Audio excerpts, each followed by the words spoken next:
आधी रात के सन्नाटे में 12 साल की केली अपने छोटे भाई टिम के साथ एक कमरे में छुपी हुई थी।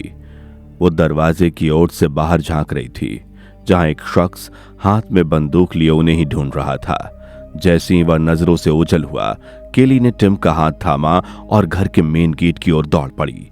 लेकिन तभी उस शख्स को उनकी हाथ मिल गई। वो तुरंत उनके पास पहुंचा और केली के माथे पर बंदूक तानकर गोलियां दाग दी। वो शख्स कोई और नहीं बल्कि 21 साल का टिम ही था, जिसने केली पर गोली चलाई थी। दरअसल ये एक सपना था जो टिम अक्सर देखा करता था। वह अभी इसी सपने के बारे में अपने साइकियाट्रिस्ट को बता रहा था। यह सपना दरअसल 11 साल पहले घटे एक हादसे से जुड़ा था, और जो कुछ भी उसने कल रात सपने में देखा था वो उसके बचपन की ही यादों की झलक थी। आज से 11 साल पहले टिम के पिता ने पागलपन में टिम की मां को मार डाला था और फिर टिम और उसकी बहन को भी मारने की कोशिश की थी। पर इसी दौरान टिम ने खुद को और अपनी बहन को बचाने के लिए अपने पिता का कत्ल कर दिया था। टिम को पुलिस ने अरेस्ट कर लिया, पर पूछताछ के दौरान वो एक ही बात दोहराया जा रहा था, सारे कत्ल आईने ने किए हैं, जिस वजह से ये मान लिया गया कि उस हादसे की वजह से टिम को गहरा सदमा लगा है और उसकी दिमागी हालत बिगड़ चुकी है। इस बात को ध्यान में रखते हुए टिम को इलाज के लिए पागलखाने में भर्ती कराया गया। इस बात को 11 साल बीत चुके थे। आज टिम एक 21 साल का नौजवान था। टिम साइकियाट्रिस्ट को कल रात के सपने के बारे में बता रहा था। उसने कहा, इस सपने को मैंने कई बार देखा है, पर यह पहली बार था जब बंदूक मेरे हाथ में थी। ये बात सुनकर साइकियाट्रिस्ट के चेहरे पर एक सुकून दिखाई दिया। उसने मुस्कुराते हुए कहा, यह बहुत अच्छा संकेत है टिम। भले ही तुमने असलियत में केली पर कभी गोली नहीं चलाई थी, लेकिन इस सपने से पता चल रहा है कि तुम्हारा दिमाग इस बात को मानने लगा है कि उस रात अपने पिता पर गोली तुमने ही चलाई थी, ना कि किसी आईने ने तुमसे वो सब करवाया था। लगता है तुम अब पूरी तरह से ठीक हो चुके हो। हम तुम्हें घर भेजने की तैयारी कर सकते हैं। इसके तुरंत बाद साइकियाट्रिस्ट ने टिम की काउंसलिंग रिपोर्ट पेश करके उसे मेंटल हॉस्पिटल से डिस्चार्ज करवा दिया। करीब 11 साल बाद टिम बाहर की दुनिया में कदम रखने वाला था। विदा करते समय साइकियाट्रिस्ट ने उसे समझाया कि उस भयावह हादसे के बाद टिम को तो मेंटल हॉस्पिटल में भर्ती किया गया था, जहां उसे इलाज मिला, जबकि उसकी बहन केली को अनाथ आश्रम में भेज दिया गया था। इसलिए हो सकता है कि केली अभी तक उस सदमे से पूरी तरह उबर न पाई हो। टिम को उसने आगाह किया कि वह इस बात का खास ध्यान रखे कि कहीं केली की बातों से या फिर उसके बर्ताव से टिम की दिमागी हालत फिर से डगमगा न जाए। उधर टिम की बड़ी बहन केली अपने मंगेतर के साथ एक ऑक्शन में मौजूद थी। वो और उसका मंगेतर माइकल एक ऑक्शन फॉर्म में काम करते थे, और फिलहाल उसकी नजर एक बेहद पुराने आईने पर टिकी थी, जिसकी नीलामी हो रही थी। नीलामी के बाद यह ऐतिहासिक आईना उसकी निगरानी में साफ सफाई और मरम्मत के लिए आने वाला था। पता नहीं क्यों केली इसे लेकर बहुत एक्साइटेड थी। नीलामी खत्म होते ही वो वहां से रवाना हो गई। टिम जैसे ही पागलखाने के बाहर आया, केली उसका इंतजार करती मिली। दोनों सालों बाद एक दूसरे से मिलकर बेहद खुश हुए। बातचीत के दौरान केली ने बताया कि वह आईना उसे मिल गया है। ये सुनते ही टिम का चेहरा सफेद पड़ गया। उसकी आंखों में फिक्र और डर साफ झलकने लगा, मानो कोई पुराना जख्म फिर से हरा हो गया हो। केली ने गंभीर लहजे में कहा, टिम, उसे ढूंढने में मुझे सालों लग गए। याद है ना, बचपन में हमने एक दूसरे से वादा किया था उस मनहूस आईने को खत्म करने का। उस आईने ने ही हमारी जिंदगी तबाह कर दी। अब वक्त आ गया है कि हम अपने वादे को निभाएं। मैं कल उस आईने को हमेशा हमेशा के लिए खत्म करने जा रही हूं। इस पर टिम ने केली को समझाने की कोशिश करते हुए कहा, केली, हम उस वक्त बच्चे थे जब यह हादसा हुआ था। यह हमारी गलतफहमी थी कि यह सब उस आईने की वजह से हुआ है, लेकिन सच तो यही है कि डैड का किसी औरत के साथ अफेयर था, जिस वजह से उन्होंने मॉम का कत्ल करके उन्हें रास्ते से हटा दिया। ये सुनकर केली अपने आपे से बाहर हो गई। उसने गुस्से में भरकर कहा, ऐसा कोई सबूत मिला जिससे यह साबित हो कि हमारे डैड का अफेयर था? और एक बात कान खोलकर सुन लो, तुम मेरा साथ दो या ना दो, मैं कल उस आईने को ठिकाने लगा कर रहूंगी। केली के जिद के आगे टिम को झुकना ही पड़ा। अगले दिन केली टिम की मदद से उस आईने को लेकर अपने पुराने घर पर पहुंची, जहां सालों पहले उसके परिवार के साथ हादसा हुआ था। केली ने आईने को एक कमरे में बड़ी सावधानी से रखा और उसके ठीक सामने 2 बड़े कैमरे सेट कर दिए, जिससे उस आईने पर हर पल निगरानी रखी जा सके। साथ ही वो यहां जो कुछ भी कर रही थी उसे भी वो सबूत के तौर पर रिकॉर्ड करने वाली थी। केली कमरे के सामने खड़ी होकर उस आईने के रहस्यमय इतिहास के बारे में बताने लगी। इस आईने का नाम लासर ग्लास था। उसने बताया कि ये कोई साधारण आईना नहीं बल्कि एक श्रापित चीज है जिसके साए में आने वाला हर शख्स मौत के मुंह में चला जाता है। इसके पहले मालिक फिलिप लासर की मौत भी रहस्यमय तरीके से आग में जलकर हुई थी और तब से यह सिलसिला थमा नहीं। इसके पहले मालिक के नाम पर ही इस ग्लास का नाम लासर ग्लास रख दिया गया। इस आईने के दूसरे खरीदार की मौत रहस्यमय तरीके से लगातार वजन घटने की वजह से हुई थी, जबकि तीसरी खरीदार जो कि महिला थी उसकी मौत डिहाइड्रेशन यानी पानी की कमी की वजह से हुई थी, वो भी तब जब वो पानी से भरे बाथ टब में थी। चौथे केस में एक महिला जो बच्चों की नर्सरी चलाती थी, उसने सारे बच्चों को पानी में डुबो दिया और फिर खुद ही हथौड़े से अपने शरीर की सारी हड्डियां तोड़ ली। उस महिला ने मरने से पहले पुलिस को बताया कि बच्चों को डुबाते समय उसे भ्रम हो रहा था कि वो उन्हें उनके बिस्तर में सुला रही थी। यहां तक कि वो जब खुद को चोट पहुंचा रही थी तब भी उसे इसका पता नहीं चला। ऐसे और भी कई केसेस थे जिनमें आईने के मालिकों की रहस्यमय तरीके से मौत हुई थी और उन सारे केसेस में ऐसा लग रहा था जैसे उनके दिमाग को भ्रमित किया गया था। केली के लिए यह मामला सिर्फ एक रहस्यमय कहानी नहीं थी। बचपन में उसने अपने माता पिता को भी इसी तरह से मरते देखा था। उसकी मां दिमागी रूप से बीमार हो गई थी और उसके पिता ने उसकी मां की जान ले ली थी। वो हादसा आज तक उसकी यादों में किसी बुरे सपने की तरह मौजूद था। 11 साल पहले केली और उसका परिवार जब इस घर में शिफ्ट हुआ था तब सब कुछ खुशहाल था। केली के डैड एलन ने घर के एक कमरे को ही अपना ऑफिस बना लिया था और उसी ऑफिस रूम में लगाने के लिए केली की मॉम मरी ये आईना खरीद लाई थी। यह आईना एक एंटिक पीस की तरह दिखने में बेहद आकर्षक था। सभी यहां आकर बेहद खुश थे, पर उन्हें नहीं पता था कि किस्मत उनके साथ कैसा खौफनाक खेल खेलने वाली है।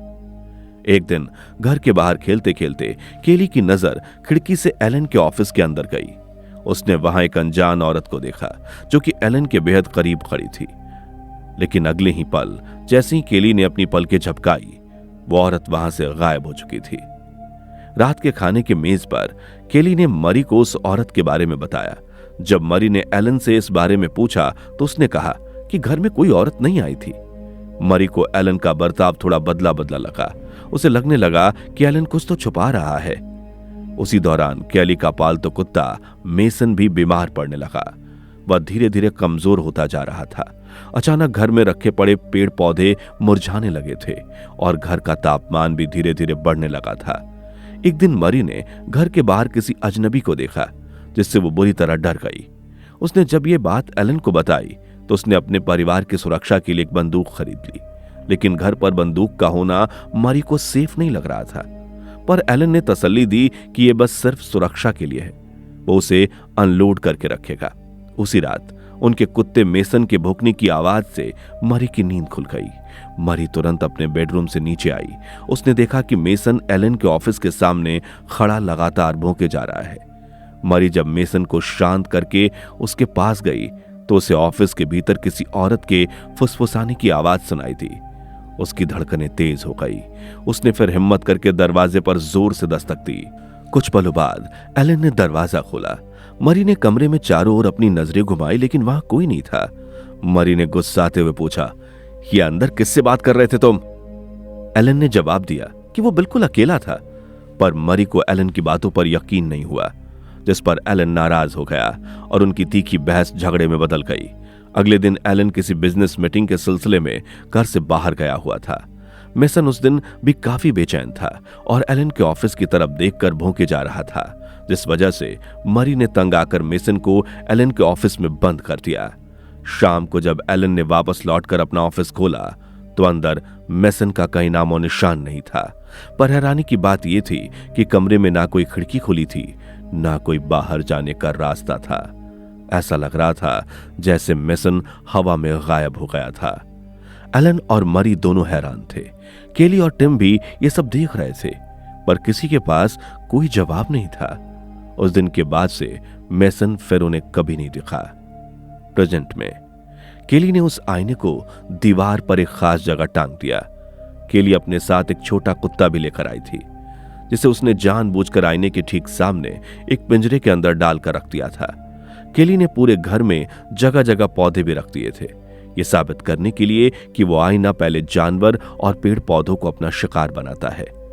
केली की जानकारी के मुताबिक इस आईने की वजह से जिनकी भी मौतें हुई थीं, उनके घर के पेड़ पौधे सूख गए थे और पालतू जानवर भी गायब हो गए थे। ये सब सुनकर टिम ने अपना आपा खो दिया। टिम ने गुस्से में कहा, कोई आईना कैसे किसी कुत्ते को खा सकता है? तुम ऐसा मान भी कैसे सकती हो? उस वक्त हम दोनों बहुत छोटे थे, इसलिए हमारे जहन में वो यादें गलत तरीके से बस गई हैं। मेरे थेरेपिस्ट ने मुझे पार्वो वायरस के बारे में बताया था, जिससे कुत्ते गुस्सैल हो जाते हैं और जगह जगह उल्टी पेशाब और पॉटी करने लगते हैं। यहां तक कि उनके इन्फेक्टेड पेशाब और पॉटी से आसपास के पेड़ पौधे भी मुरझा जाते हैं। जैसा कि मुझे याद है, मेसन भी उन दिनों बहुत बीमार था और उसमें भी यही लक्षण थे। डैड उसे हॉस्पिटल भी ले गए थे और मेसन की मौत भी हॉस्पिटल में ही हो गई थी। लेकिन केली ने उसकी बातों को झुठलाते हुए कहा, ऐसा बिल्कुल भी नहीं हुआ था। मुझे अच्छी तरह याद है कि मैं पूरे दिन डैड के ऑफिस के बाहर बैठी थी और मेसन बाहर नहीं निकला था। इस आईने ने मेसन को निगल लिया। अपनी आंखों से थेरेपी की पट्टी हटाकर देखो टिम, तुम्हें सब साफ साफ नजर आएगा। टिम और केली दोनों ही एक दूसरे की बातों को मानने को तैयार नहीं थे। केली ने आईने के सामने कमरे की छत पर एक भारी भरकम नुकीला एंकर लगाया था, जिसे हर आधे घंटे में चाबी देनी पड़ती थी, वरना वो सीधे आकर आईने पर गिर सकता था। यह केली की बनाई गई प्रोटेक्शन सिस्टम का हिस्सा था।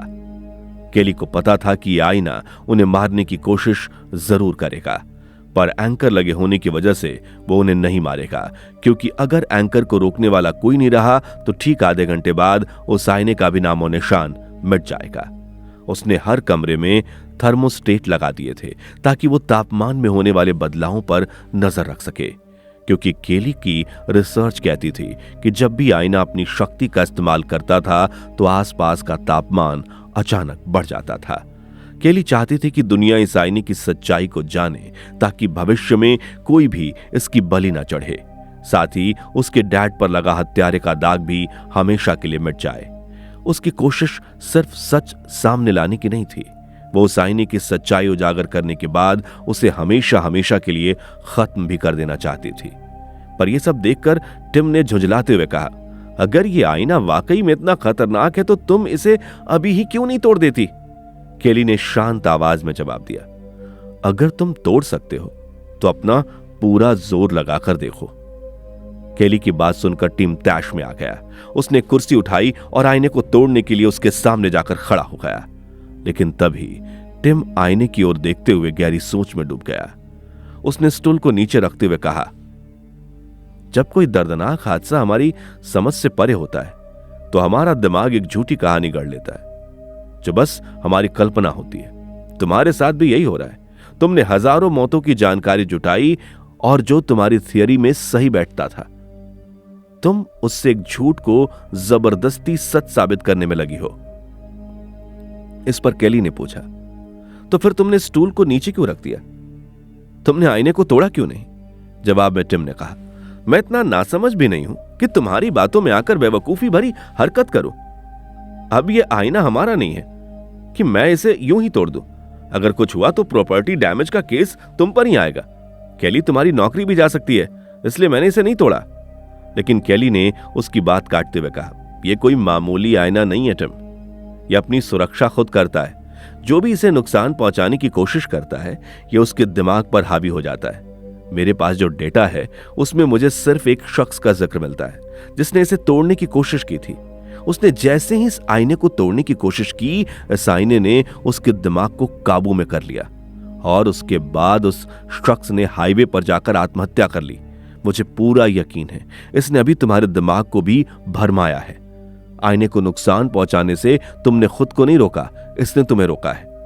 केली ने आगे समझाया, यह आईना सबसे पहले पेड़ पौधों जैसे जीवों को निशाना बनाता है। धीरे धीरे वह जानवरों पर असर डालता है और फिर इंसानों तक पहुंचता है। पहले तो वह इंसानों के दिमाग पर असर डालकर पागल बना देता है और फिर उन्हें अपना शिकार बनाता है। केली अपनी बात समझाने की कोशिश कर ही रही थी कि तभी पिंजरे से कुत्ते की डरी सहमी आवाजें आने लगी। जिसे सुनकर टिम बुरी तरह से भड़क गया। टिम ने गुस्से में केली से कहा, तुम पागल हो गई हो केली? देखो तुम्हारी वजह से ये कुत्ता कितना डर गया है। मैं तुम्हें इस बेजुबान को और टॉर्चर करने नहीं दूंगा। इतना कहकर उसने कुत्ते को घर के दरवाजे के बाहर छोड़ दिया। केली ने कुत्ते को रोकने की कोशिश की, लेकिन वो वहां से भाग निकला। टिम ने केली को समझाते हुए कहा, मेरी बात सुनो केली, मुझे हॉस्पिटल में इलाज मिला, पर तुम्हें नहीं। तुम उन भयानक यादों से अकेले लड़ती रही। वो दिमागी पागलपन था जो हमारे पूरे परिवार में फैल चुका था। उसी ने हमारी जिंदगी बर्बाद कर दी। इसे मानने में कोई शर्म की बात नहीं है। उसकी बातों ने केली को भीतर तक हिला दिया। उसे भी अब लगने लगा था कि शायद टिम सही कह रहा था, क्योंकि अब तक ना कोई पेड़ सूखा था, ना ही घर का तापमान बदला था, और ना ही कोई ऐसी अजीब चीज हुई थी जिससे यह साबित हो सके कि आईना वाकई में श्रापित है। केली की आंखों में आंसू भर आए। क्या सच में यह सब सिर्फ उसका एक भ्रम था? क्या उसके पिता सच में एक मानसिक रोगी थे और एक हत्यारे भी? केली को भावुक देखकर टिम ने नरमी से कहा, सॉरी केली, मैं तुम्हें चोट नहीं पहुंचाना चाहता था, पर मेरा मानना है कि हमें अब अपने बीते कल को पीछे छोड़कर आगे बढ़ना चाहिए। केली को भी लगा कि टिम ठीक कह रहा है, लेकिन जैसे ही वो वापस कमरे में लौटी, उसकी आंखों में चमक आ गई। उसने आईने की तरफ इशारा करते हुए कहा, टिम ये देखो, मैं सही थी, मैं पूरी तरह से सही थी। टिम जब कमरे में अंदर पहुंचा तो सामने का नजारा देखकर उसकी आंखें फटी की फटी रह गईं। कमरे के सारे पेड़ मुरझा चुके थे और आसपास का तापमान भी काफी बढ़ चुका था। सबसे ज्यादा चौंकाने वाली बात यह थी कि दोनों कैमरे आईने से हटकर दूसरी दिशा में मुड़ चुके थे। केली ने तुरंत दीवार में छिपा एक बैकअप कैमरा चेक किया, जिसे उसने खास तौर पर इसी तरह की सिचुएशन के लिए लगाया था। रिकॉर्डिंग में साफ दिख रहा था कि कैमरे को मोड़ने वाला कोई और नहीं बल्कि टिम और केली खुद थे, लेकिन दोनों में से किसी को भी याद नहीं था कि उन्होंने कब उन कैमरे को मोड़ा था।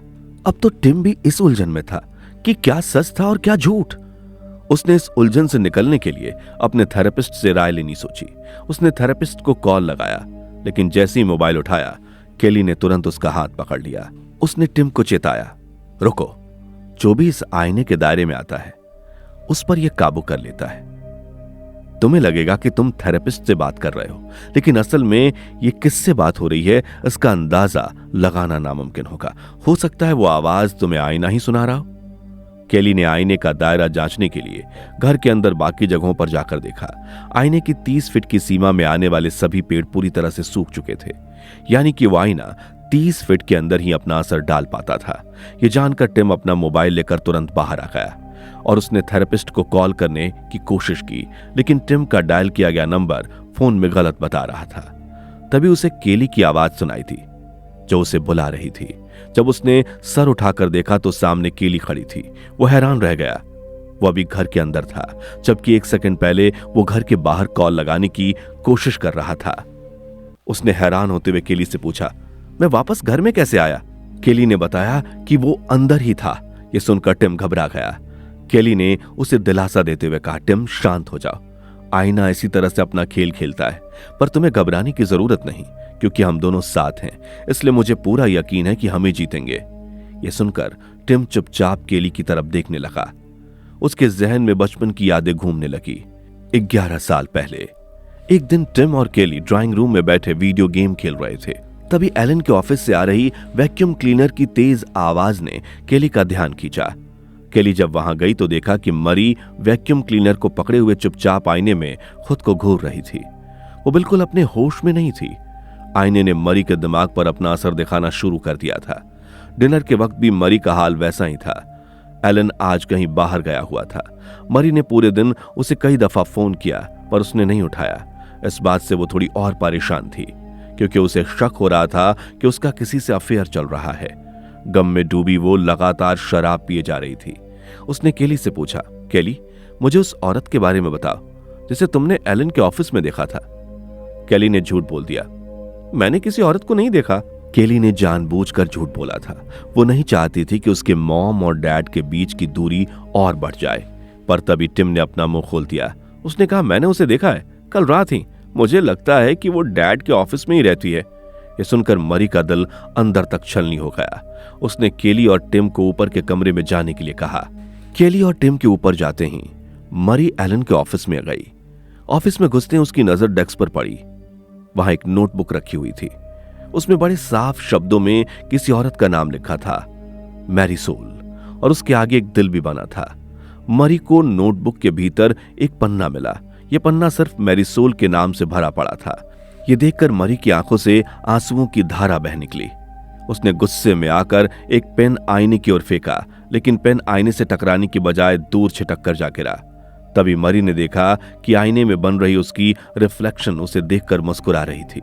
यह देखकर मरी हैरान रह गई। उस रिफ्लेक्शन ने धीरे धीरे अपने गाउन बटन खोलने शुरू किए। मरी भी बेकाबू होकर उसी तरह अपने गाउन के बटन खोलने लगी। जैसे ही बटन खुले, उसने देखा उसके पेट पर हुए पुराने सर्जरी का जख्म खुल चुका है और उससे खून रिस रहा है। वो दर्द के मारे चीख पड़ी। दरअसल ये मरी के दिमाग का भ्रम था जो उसे असली लग रहा था। मरी की चीख सुनते ही केली और टिम घबराकर तुरंत नीचे एलन के ऑफिस में आ पहुंचे। वहां उन्होंने देखा कि मरी आईने के ठीक सामने खड़ी रो रही थी। टिम ने डरते डरते मरी के पास जाकर उसका हाल जानने की कोशिश की। मरी उसकी तरफ मुड़ी और उसका गला पकड़ लिया। ये देखकर केली बहुत डर गई। वो हिम्मत करके आगे बढ़ी और टिम को किसी तरह अपनी तरफ खींच लिया, जिससे मरी की पकड़ छूट गई। मरी से छूटते ही दोनों बदहवास होकर सीढ़ियां चढ़ते हुए अपने कमरे की तरफ भागे।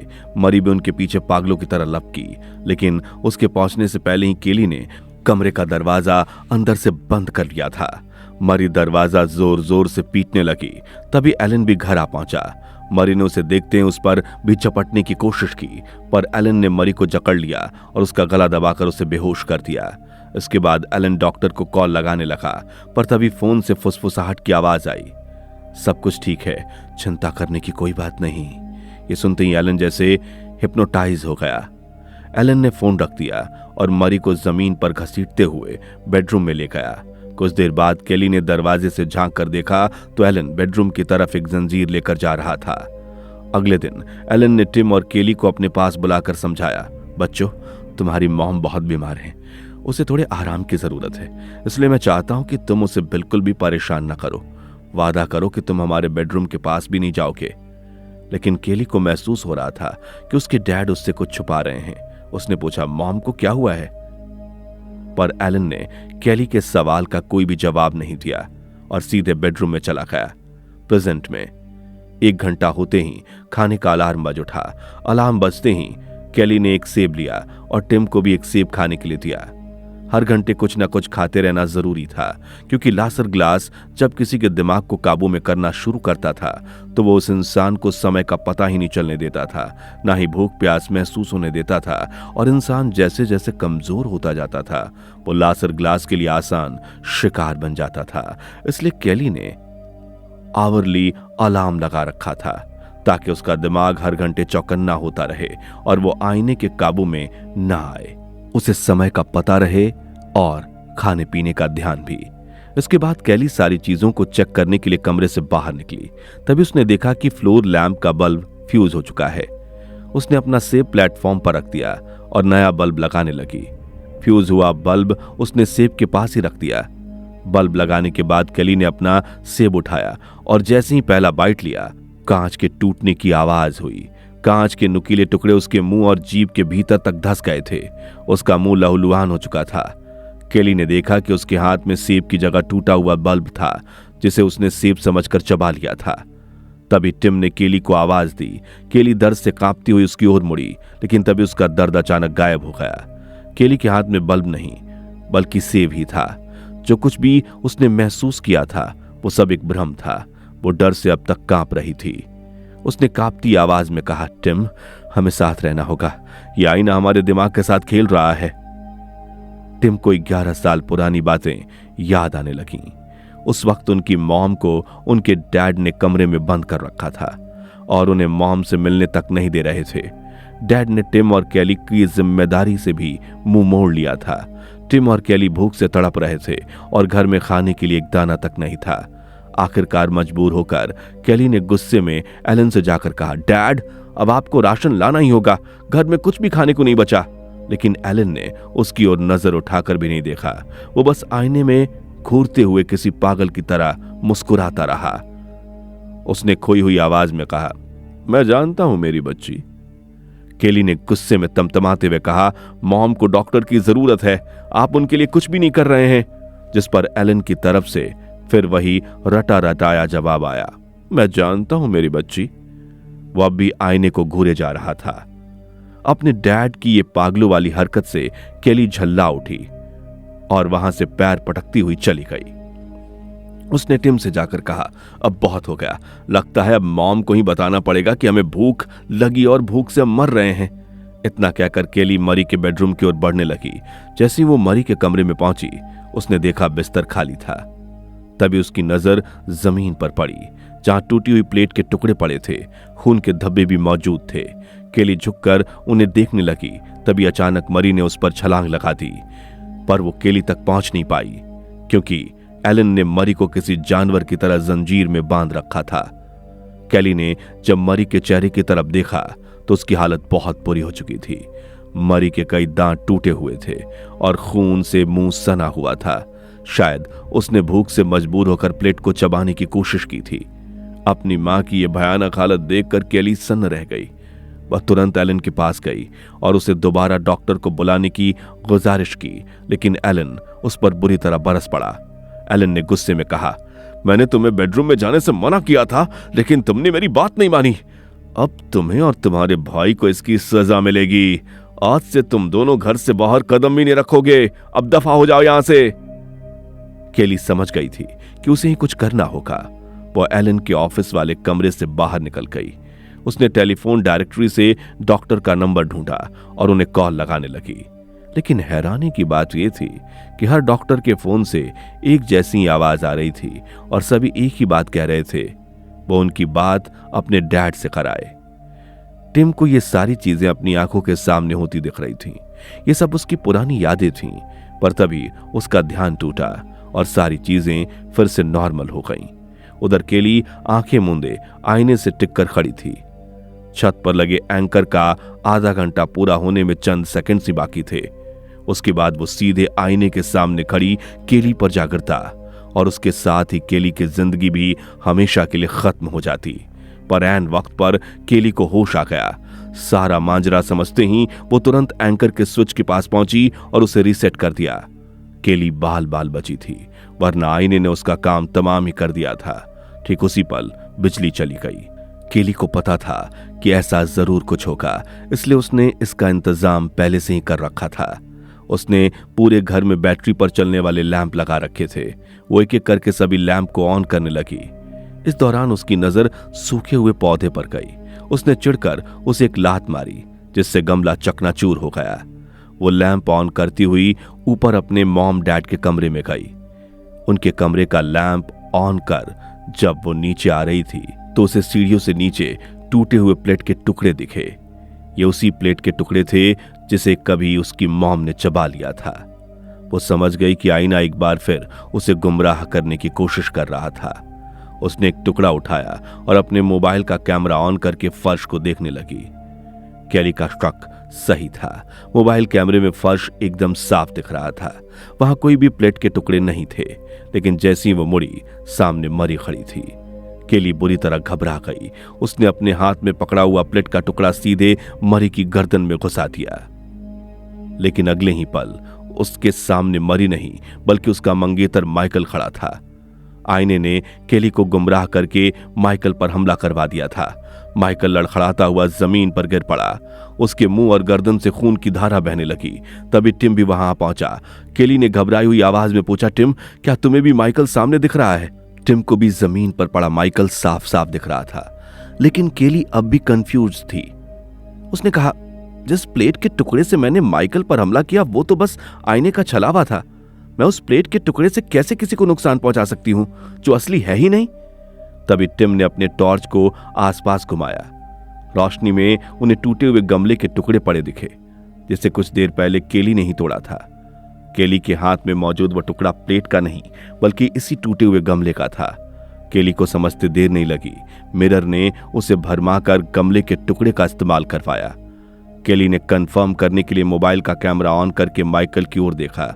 माइकल का बेजान शरीर मोबाइल कैमरे में साफ साफ दिख रहा था। केली की सांस थम गई। यह कोई भ्रम नहीं था। उसने सच में माइकल को मौत के घाट उतार दिया था। दरअसल माइकल जानता था कि केली टिम के साथ अकेली है, जो अभी अभी मेंटल हॉस्पिटल से छूट कर आया है। माइकल को केली की फिक्र हो रही थी। इसी वजह से वो केली को देखने वहां चला आया और अपनी जान से हाथ धो बैठा। केली माइकल के करीब आकर फूट फूट कर रोने लगी। टिम समझ चुका था कि हालात अब काबू से बाहर हो चुके हैं। उसने केली का हाथ थामा और बिना कुछ कहे उसे घर से बाहर ले आया। बाहर निकलते ही टिम ने बिना एक पल गवाए पुलिस और एम्बुलेंस को कॉल किया। फिर टिम ने केली से कहा, अब हमें डरने की कोई जरूरत नहीं, सब कुछ ठीक हो जाएगा, बस हमें थोड़ा इंतजार करना होगा। जैसे ही आधा घंटा पूरा होगा तुम्हारा एंकर सीधे उस आईने पर गिरेगा और उसका कील खत्म हो जाएगा। लेकिन तभी बिजली वापस आ गई। बाहर खड़े केली और टिम ने खिड़की से कमरे के अंदर का जब नजारा देखा तो वो सन्न रह गए। कमरे के भीतर ठीक आईने के सामने केली और टिम के प्रतिरूप बेसुध खड़े दिख रहे थे। केली बुरी तरह से डर गई थी, कहीं वो दोनों बाहर ना होकर सच में आईने के सामने तो नहीं।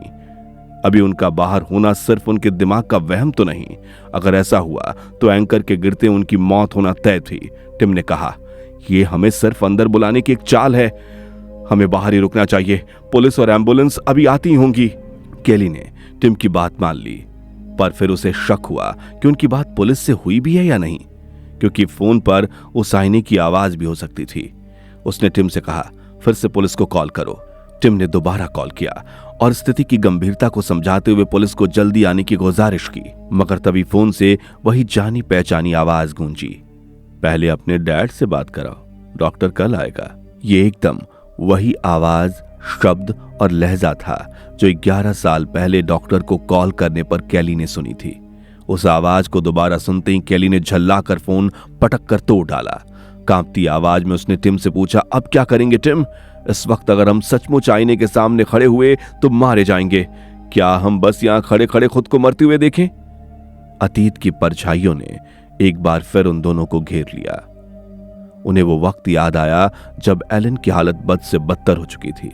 एक दिन एलन उस आईने के सहारे बेसुध खड़ा था और टिम दरवाजे के पीछे दुबककर चुपचाप ये सब देख रहा था।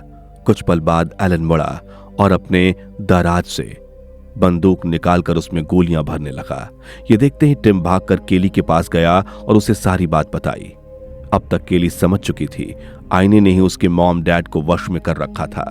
केली ने बिना वक्त गवाए पास रखी गोल्फ स्टिक उठा ली और हिम्मत बांधते हुए बोली, अब हमें किसी भी हालत में उस आईने को तोड़ना होगा, इससे पहले कि वो हमारे साथ कुछ बुरा कर दे। केली और टिम नीचे उतरकर सावधानी से एलन की ऑफिस की तरफ बढ़ने लगे। प्रेजेंट में केली और टिम ने घर के अंदर दोबारा कदम रखा। वो ये देखना चाहते थे कि कहीं वे सचमुच उस आईने के सामने तो नहीं खड़े हैं। कमरे की दहलीज से जब उन्होंने अंदर देखा तो पाया कि उनके प्रतिरूप आईने के सामने खड़े हैं और साथ ही उस औरत की आत्मा भी खड़ी है जिसे उन्होंने बचपन में उनके डैड के साथ देखा था। वो डरावनी आत्मा उन दोनों की ओर बढ़ने लगी और एलन की आवाज में बोली, मैंने तुम दोनों को यहां खेलने से मना किया था ना। बचपन में केली और टिम जब उस आईने को तोड़ने इस कमरे में आए थे तो उनके डैड ने उनसे यही बात बोली थी। आईना अब केली और टिम के दिमाग पर हावी हो चुका था और पास्ट में घटी हुई चीजों को उनके सामने दिखा रहा था। पास्ट में घटी इस याद के ताजा होते ही टिम घबराने लगा। केली ने उसे हौसला देने की कोशिश की कि यह सब सच नहीं है, पर टिम की बचपन की यादें उस पर हावी हो चुकी थीं। वो केली का हाथ छुड़ाकर बिल्कुल वैसे ही भागा जैसे वो कभी बचपन में भागा था। केली भी उसके पीछे भागी। वो दोनों जाकर एक कमरे में छुप गए। दूसरी तरफ एलन मरी के पास गया और बिना एक शब्द बोले उसके गले का पट्टा खोल दिया। वहीं प्रेजेंट में भी टिम और केली डर के मारे उसी कमरे में छुपे बैठे थे जहां वो बचपन में छुपे थे।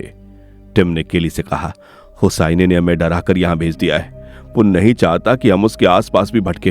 तुम सही थी, शायद अब भी हम उस आईने के सामने खड़े हैं। थोड़ी देर बाद वो एंकर हम पर गिर जाएगा और वो आईना अपने मकसद में कामयाब हो जाएगा। इससे पहले कि ये हो हमें नीचे जाकर इसे किसी भी हाल में रोकना होगा। इतना कहकर टिम ने जैसे ही दरवाजा खोला सामने मरी खड़ी थी। टिम ने झट से दरवाजा बंद कर दिया। सारी चीजें वैसी ही घट रही थी जैसे उनके बचपन में घटी थी। आईना केली और टिम के दिमाग पर पूरी तरह हावी हो चुका था। उन्हें वापस वही घटनाएं दिखा रहा था जिसका सामना उन्होंने बचपन में किया था। केली और टिम के दिमाग पर उनका बचपन हावी होता जा रहा था। वे वही चीजें दोहरा रहे थे जो उन्होंने अतीत में की थी। उनके बचपन में भी मरी इसी तरह दरवाजे की दहलीज पर आ खड़ी हुई थी, जिसे देखकर छोटे टिम और केली ने तुरंत दरवाजा बंद कर लिया था। इतने डरावने माहौल में भी केली ने हिम्मत नहीं हारी थी।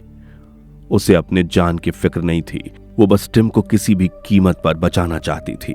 केली ने कहा, टिम, जैसे ही मैं दरवाजा खोलूं तुम सीधा बाहर भागना, पीछे मुड़कर मत देखना, मैं बाकी सब संभाल लूंगी। टिम अपनी बहन को खतरे में डालकर अकेले भागना नहीं चाहता था, लेकिन हालात ऐसे थे कि उनके पास कोई और रास्ता नहीं बचा था। केली ने 3 बोलते ही दरवाजा खोला। दरवाजे पर मरी नहीं थी। ये देखकर दोनों बिना वक्त गवाए बाहर की ओर दौड़ पड़े। केली टिम के आगे आगे हाथ में गोल्फ स्टिक पकड़े बढ़ी जा रही थी। तभी मरी अचानक सामने आ गई और उन पर झपट पड़ी, मगर केली पहले से तैयार थी। उसने स्टिक घुमाकर पूरी ताकत से मरी पर वार किया। मरी लड़खड़ाकर जमीन पर गिर पड़ी। प्लान के मुताबिक टिम बिना पीछे मुड़े सीढ़ियां लांघता हुआ बाहर की ओर भागा, लेकिन जैसे ही वो मेन गेट के पास पहुंचा, वहां एलन पहले से रास्ता रोके खड़ा था। टिम घबराकर मुड़ा और दोबारा घर के भीतर दौड़ पड़ा। उधर मरी केली को पकड़ने के इरादे से उसके पीछे पड़ी थी, पर केली फुर्ती से दौड़ती हुई बेडरूम में जा घुसी और झट से दरवाजा बंद कर लिया। उसके बाद एक पल की देरी भी किए बिना उसने खिड़की से नीचे छलांग लगा दी। अब वो बाहर आ चुकी थी, पर जब उसने चारों तरफ नजर दौड़ाई तो टिम कहीं नजर नहीं आ रहा था। वो समझ गई कि टिम घर के अंदर फंसा हुआ है। केली बहुत घबरा गई। उसे डर था कि वो टिम को कहीं खो न दे। वो दबे पांव बेहद सावधानी से वापस घर के अंदर दाखिल हुई। इसी घटना को दोहराते हुए प्रेजेंट में बड़ी केली भी घर के अंदर दाखिल हुई, लेकिन उसका दिमाग अभी भी अतीत को जी रहा था। पास्ट में छोटी केली ने जब घर के अंदर कदम रखा तो भीतर सन्नाटा पसरा था। अचानक उसकी नजर किचन की ओर गई। टिम किचन के प्लेटफॉर्म के नीचे दुबका हुआ था। उसकी आंखों में खौफ था। जैसे ही उसने केली को देखा, वो धीरे से हाथ हिलाकर उसे भागने का इशारा करने लगा। केली समझ पाती कि उससे पहले ही मरी ने उस पर हमला कर दिया। उसने केली को जमीन पर गिरा दिया और दोनों हाथों से उसका गला दबाने लगी। केली का दम घुटने लगा और आंखें बाहर आने लगी, पर तभी केली को तड़पता देख अचानक मरी की पकड़ ढीली पड़ गई। मां की ममता उस शैतानी ताकत से मरी को आजाद करने लगी। मरी केली को देखकर फूट फूट कर रोने लगी और उसके चेहरे पर प्यार से अपने हाथ फेरने लगी। केली ने राहत की सांस ली ही थी, तभी पीछे से एलन ने आकर मरी पर गोली चला दी। केली को गहरा सदमा लगा, लेकिन उसने खुद को संभाला और टिम को लेकर वहां से भाग खड़ी हुई। वो दोनों जाकर एक कमरे में छुप गए। एलन अब पिस्टल लेकर पूरे घर में उन्हें ढूंढने लगा। केली एक कमरे के दरवाजे की ओट में छिपकर बाहर झांक रही थी। उसने देखा एलन घर के भीतर जा चुका है। मौका देखते ही वो और टिम बाहर निकले और तेजी से आईने की तरफ बढ़े।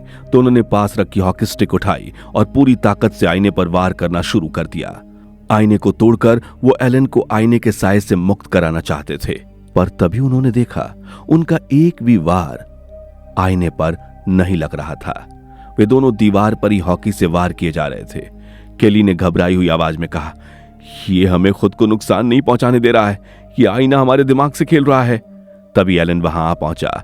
उसने सीधा केली के सर पर बंदूक तान दी। वो ट्रिगर दबाने ही वाला था कि टिम ने हॉकी स्टिक से एलन के हाथ पर जोरदार वार किया, जिससे बंदूक उसके हाथ से छिटक कर दूर जा गिरी। लेकिन एलन रुका नहीं। उसने झपट कर इस बार केली का गला पकड़ लिया और पूरी ताकत से दबाने लगा। ये देखकर टिम ने तुरंत जमीन से बंदूक उठाई और सीधा एलन पर तान दी और केली को छोड़ने के लिए कहा। टिम के ऐसा कहने पर एलन ने केली का गला छोड़ दिया।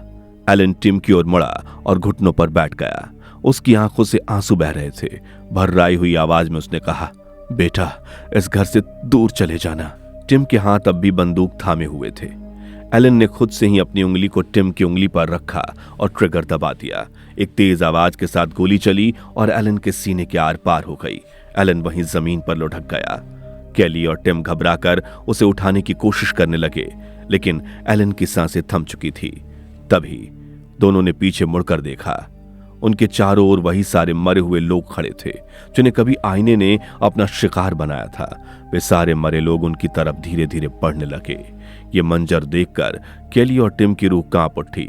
उनकी सांसें थम सी गई। तभी अलार्म की तेज और तीखी आवाज पूरे घर में गूंज उठी। टिम अपनी यादों से बाहर आ चुका था। उसने देखा वो आईने के ठीक नीचे बैठा है। उसने इधर उधर नजर दौड़ाई, देखा तो केली कहीं भी दिखाई नहीं दे रही थी। वो उसे पुकारने लगा। उधर केली पर आईना अब भी पूरी तरह से हावी था। उसका दिमाग हकीकत से पूरी तरह कट चुका था। वो अब भी अतीत की यादों में भटक रही थी। वो अब भी उसी कमरे में थी जहां वो आईना था।